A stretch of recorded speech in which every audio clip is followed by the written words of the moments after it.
Well, first of all, thank you very much for inviting me to have this lecture at wonderful Gunadarma University, Jakarta, Indonesia. I have chosen to title my lecture Cash is King, and I will explain a little bit further what I mean with that. On the pictures here, you can see on the left is the beautiful city of Jakarta, and on the right, perhaps a little bit unclear, is the city of BORAS. A little bit less people, a little bit smaller city, and perhaps a little bit colder. You can see the snow here on the side. In Jakarta, my understanding is that you don't get snow very often.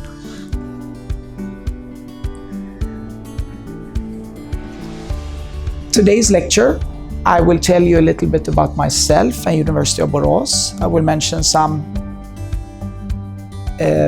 general things. I will also give you some reflections over Indonesia in my own limited perspective, of course.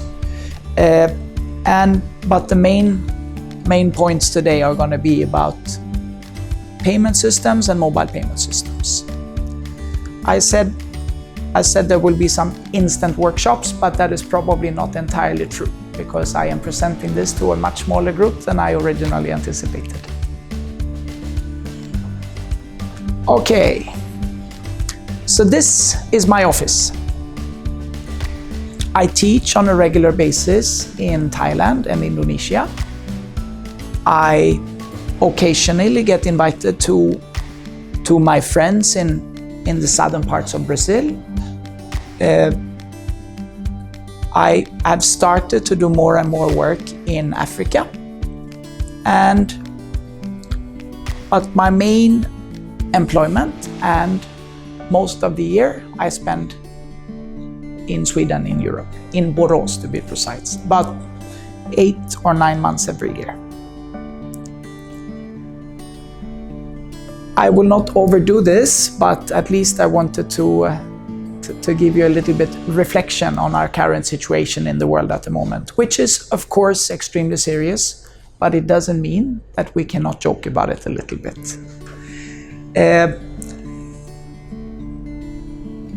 A survey made in the US says that 16% of the beer drinking Americans were confused about whether Corona beer is related to the coronavirus.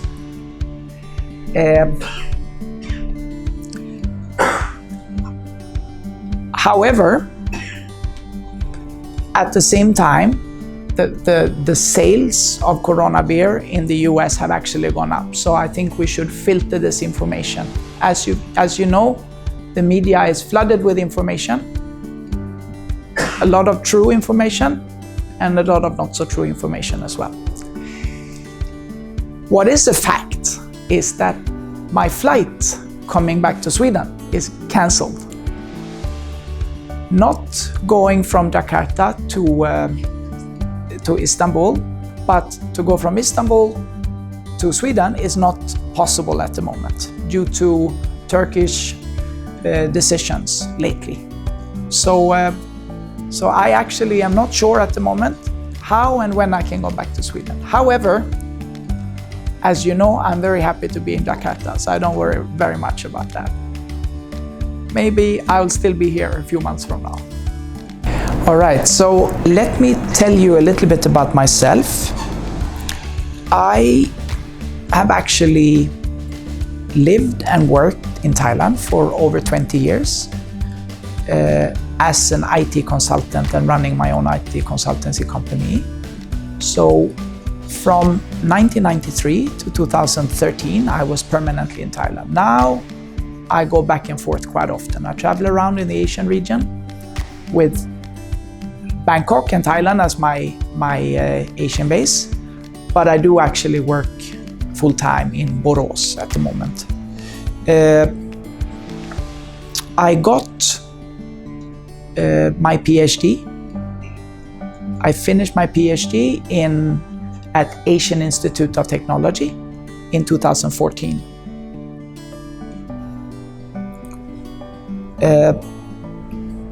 My early research was about chatbots or avatars, and focused on how to develop these avatars, which has a certain degree of artificial intelligence built in. And currently, I'm working on a book chapter which is close to be finished, and that will be the main topic of our discussion today. And the title of my book chapter is Preliminary Cash is King, ? Just like the presentation today. I'm also working on a paper regarding social media for B2B, focusing on LinkedIn. And together with a few colleagues, including my PhD student, Johannes Salin, we are going to present a paper on data-driven innovation in Cologne in Germany in August this year.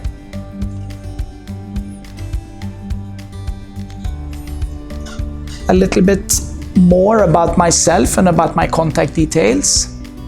In my free time, I quite enjoy traveling, and also I enjoy all sorts of vehicles and motorsport and other sports activities. As I mentioned, I lived and worked in Thailand for many years. And I started my second company there in 1999. So we actually celebrated our 20th anniversary just in October last year. Vision House is an IT outsourcing company, and we maintain the IT infrastructure for a number of international companies in Thailand, throughout Asia, and we even have some clients in Europe at the moment. As promised, I will give you a little bit background of University of Borås. What you see here is about 2/3 of our beautiful University of Borås campus. We have around 12,000 full-time students, and our current president is Professor Mats Tinsten.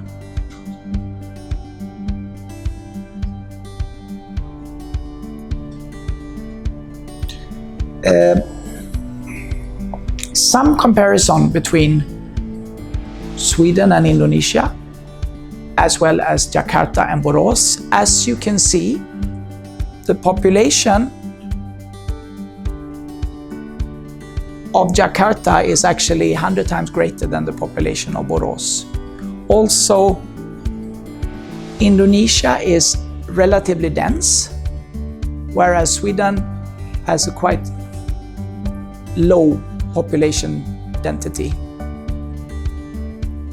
The GDP per capita in Sweden is relatively high. However, the economic growth of Indonesia is very rapid. So I think for the future, this will equalize more and more as each year passes.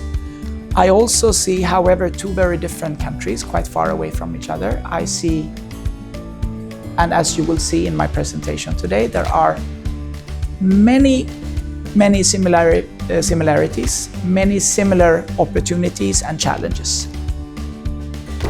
All right. According to my colleagues in Stockholm and Copenhagen, Sweden may be the first cashless country in the world already in 2023.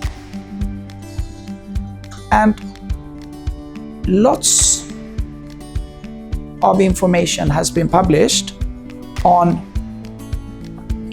this topic, but a lot less about the effects that this will have on businesses and consumers.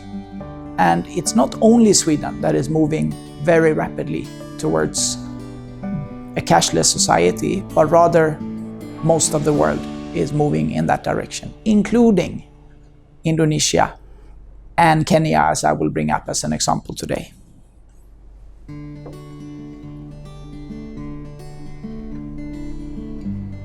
All right.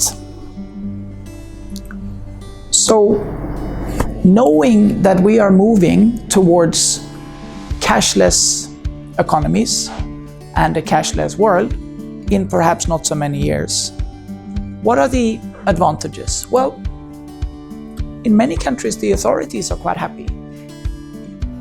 It's a lot easier to trace the transactions, and therefore tax collection is easier.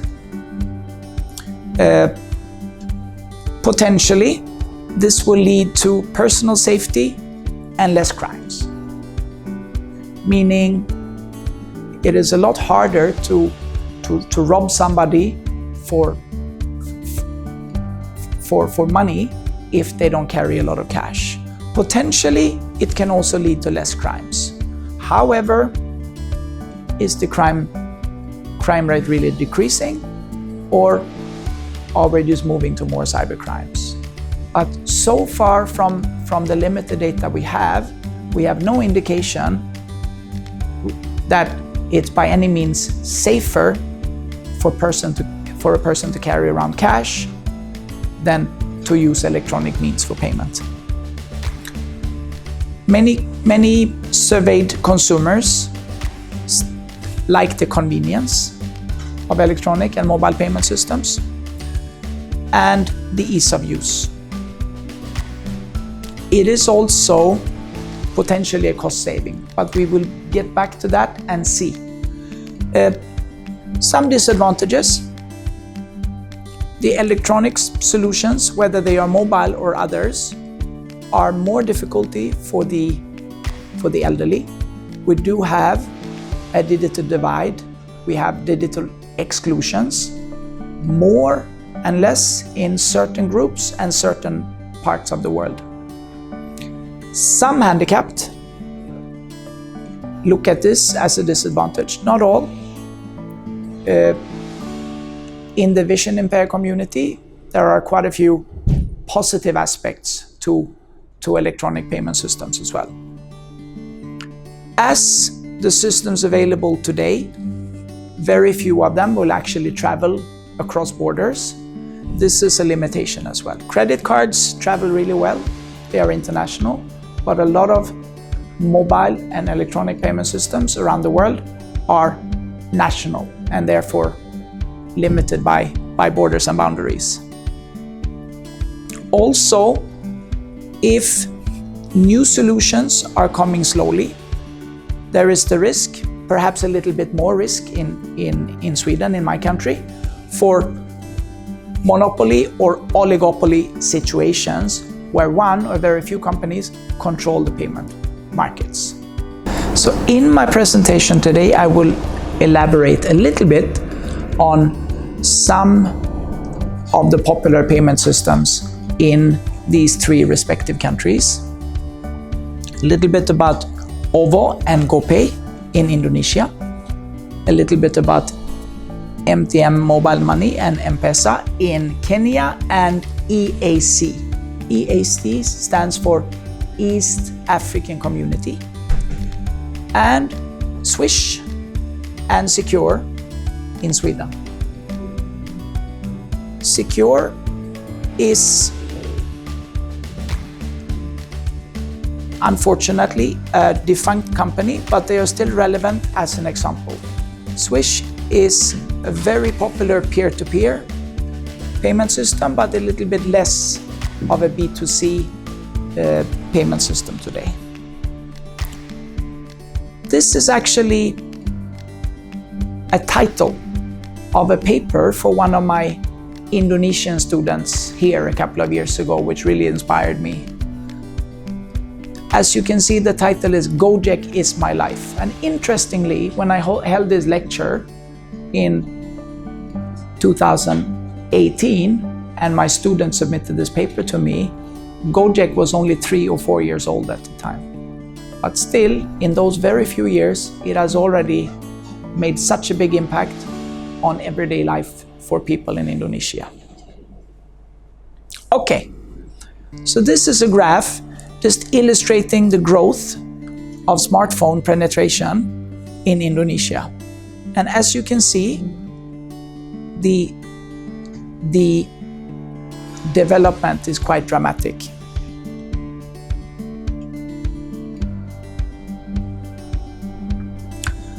When it comes to, according to the latest detail I managed to find, OVO represent about 37% of the electronic payments in Indonesia, and GoPay, which is a subsidiary to Gojek, the motorcycle taxi service, represents about 17%. The interesting thing is that mobile payment have gone from a very, very low level in just a few years ago to exploded until today, and is a very big part of everyday life. Okay. Unfortunately, I was not able to get fully comparable data, but this still gives an indication of the situation in Kenya.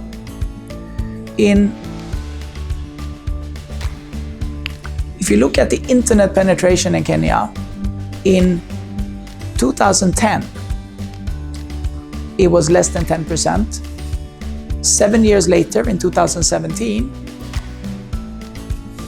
it was almost 90%. Just to give an idea of the incredible development. And this is also what made me the most interested in the regions of Africa and Asia. The fact that here things are happening so much faster. When we're looking at two of the very popular payment systems in Kenya and in the EAC countries, one very interesting feature here is the fact that it also works cross-border. It works between countries. And that makes it interesting because most of the major mobile payment systems in the world and electronic payment systems in the world do not. For example, the Alipay in China, or the WeChat Pay for that matter, which are enormous players dealing with trillions of dollars, they actually mostly work in China or for Chinese people traveling abroad. It is not cross-border in this respect. So in many ways, Africa has managed to accomplish something that the rest of the world has not done so far. I would also like to share a little story with you. This happened many, many years ago in Sweden. A friend of a friend, she drove her car up the hill and then reversed straight into a container. And then she came in to us friends and said, I don't know what happened. That container was not there yesterday. And this makes me think and reflect a little bit about my life and all my years, 20 years plus in Thailand, where me living in the center part of the city and driving around a lot, sometimes in my car, sometimes on my motorcycle, I could, if I didn't go to a street near where I live for a few months, then suddenly there will be a new tall building there that wasn't there before. And this amazingly rapid development that we see here in Asia, in Indonesia, in Thailand, and in many other countries are very different to the development in Europe.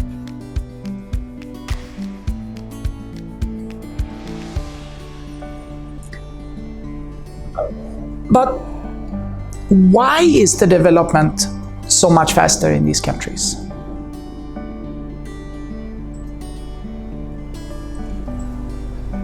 What makes Gojek and GoPay in Indonesia going from nothing to huge, involving tens of millions of people in just a few years? And why do we not have that kind of development in Europe or in the United States for that matter? And I think this one here will illustrate a little bit and explain that. Our internet revolution in Sweden started in the mid-90s. In the early 2000s, over half of the households had internet already. In 2008, 2009, we had almost 100% penetration among the households. And even the mobile phone penetration was relatively high already in 2009. Whereas most of this development in Africa, for example Kenya, and in Indonesia, it basically started to happen. Most internet users in Indonesia had their first internet experience on the mobile phone. Whereas in Sweden, when the mobile phone and the smartphone started to heavily expand, the mobile phone market and the smartphone market, a majority of our population had vast internet experience from desktop and laptop computers already. All right, so a little tiny bit of a stakeholder analysis. I have mentioned it before, but for the different stakeholders, the different groups, we will have a different effects. There are a number of global solutions, but many of them are actually expanding slowly. The banks and the credit card companies are trying very hard to grasp some of the market. In fact, in Sweden, they have a major chunk of the market. The retailers, they can see this as an opportunity to improve their cash flow. If they get paid electronically, it means that the money is there in them for use instantly. There are a number of these. This is a Swedish stakeholder analysis, but it still applies for a number of other countries. For the consumers, it would be a way, online and offline, to have a greater, quicker convenience, and in many cases, some benefits, discounts, bonus, and so forth. All right, Secure is no longer an active operator and has ceased its operations in Sweden. It's still worth mentioning as it's the first and oldest mobile payment solution in Sweden. Swish is still mostly a peer-to-peer network, but are steadily increasing the B2C payment network for mobile payments. So it's a mobile payment system, or rather a mobile transfer. And Klarna, who I will elaborate a little bit more on very soon, is actually currently only a payment system for online. However, Klarna has applied for a banking license for a number of European countries, including Sweden. So it is likely that they're going to expand in combining online and offline, and that they will have cross-border activities, which will be the first or one of the first in Europe in that case. And what is interesting with Klarna is that they have a system of get now and pay later. So you're actually, when you're shopping online, you buy something, you get your delivery, and then you pay. And this is, of course, together with free deliveries in Sweden, together with free returns, it is an enormous convenience, because you will actually, let's say you buy a jacket, you will actually get your jacket, you can try it out and make sure that you're happy before you pay. That is also has quite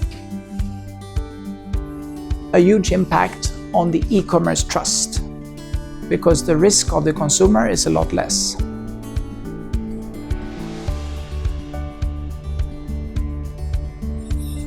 Another aspect of e-commerce trust is represented really well by this paper about Africa by two scholars from University of Hungary. And what they're saying is that one limiting factor to the success of e-commerce in Africa is that many are concerned about how the data and the data concerning their payments are handled.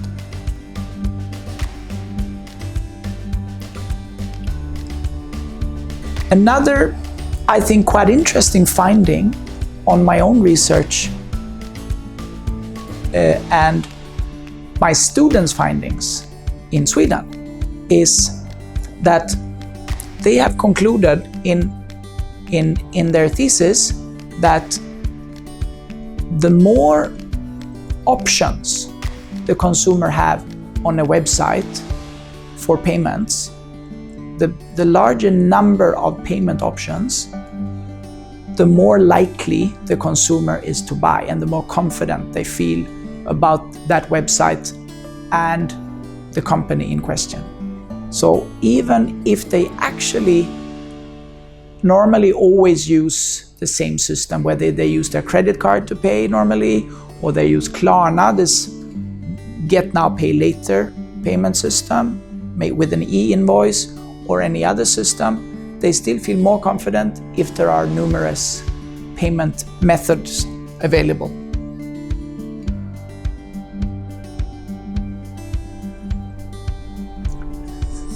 Another important fact here, which I found in my recent interviews with consumers, is that it is very well-known aspect of internet thinking that we will always go for the cheapest option. But according to these findings, it proves that we don't normally pick the cheapest one.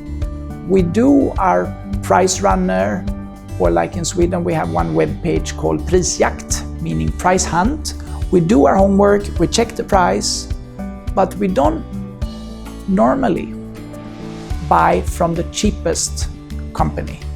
We will buy from the cheapest company which we feel we would like to do business with, which is quite a major difference. So you may go for the number 3 least expensive option, because you do know that that is a company that you would like to work with. And of course, when we talk about payment systems, electronic payment system and mobile payment system, we need to talk a little bit about cryptocurrencies and blockchain technology.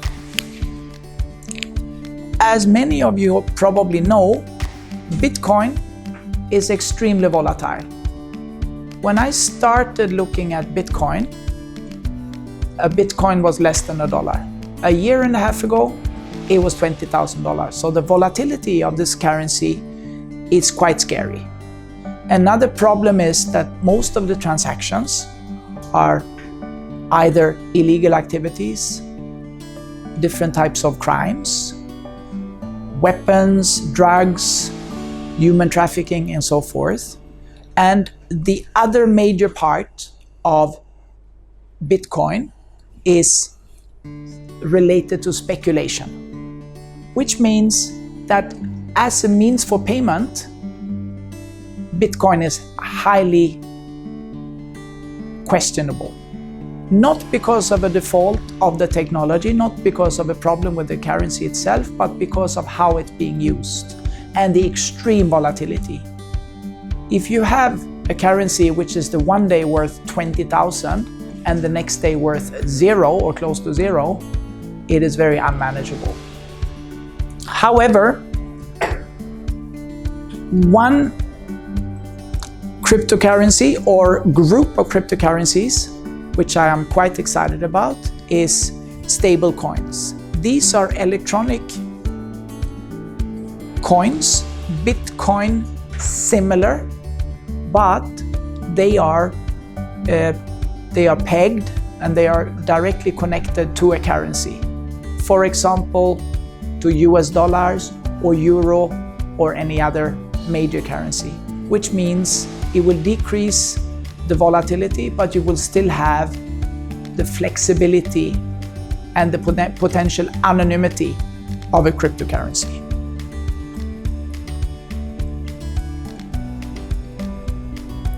This could also be another way to try to explain the dramatic development of Asia and Africa, and that is the concept of leapfrogging. It simply means that you can develop very quickly if you did not have anything in the first place. In Europe and US, we went from dial-up internet connection to regular broadband internet connection to more and more mobility of internet. Whereas in Asia, as I mentioned earlier, most internet development happened after smartphone and mobile internet.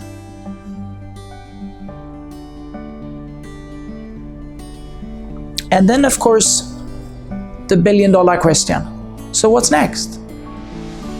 What is going to happen now? Because even though so much have happened, we are still just in the very, very beginning. And I am very, very sure that a lot of this development is going to be spearheaded by Indonesia and other countries in Asia, together with a number of countries in Africa. And perhaps in some ways, as we have seen so far, Europe, US, and the rest of the Western world are going to be followers. All right, I would also like to briefly mention one interesting development or possibility, and that's the Swedish e-krona. Because as we move away from cash, not everybody is bankable, not everybody has access to the electronic and mobile payment systems we have in Sweden. So what the Swedish central bank is looking at the moment is a pilot to investigate and develop an electronic krona. That would, in that case, be the first government-controlled electronic currency.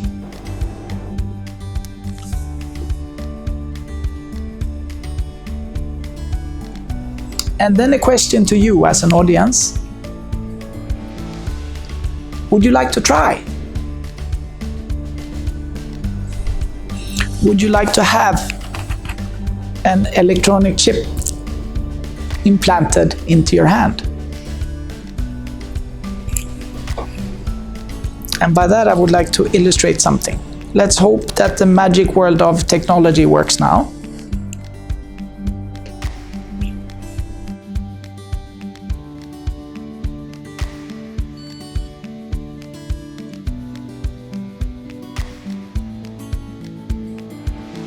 So on the video, you can see a person using an implanted chip as a payment method. This is actually not my hand, but it could be, because about a month ago, I actually implanted a chip here in my hand.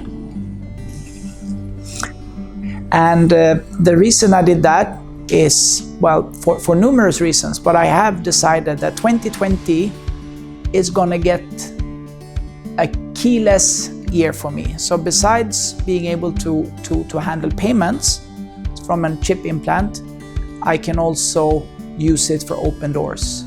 My main employment, as I mentioned earlier, is University of BORAS. We have 1,400 electronic locks, and this one will help me to open the doors without carrying a key tag or an electronic chip. In closing, I would like to conclude that as far as I'm concerned, no, cash is no longer king. We need more payment options around the world to avoid oligopolies and monopolies.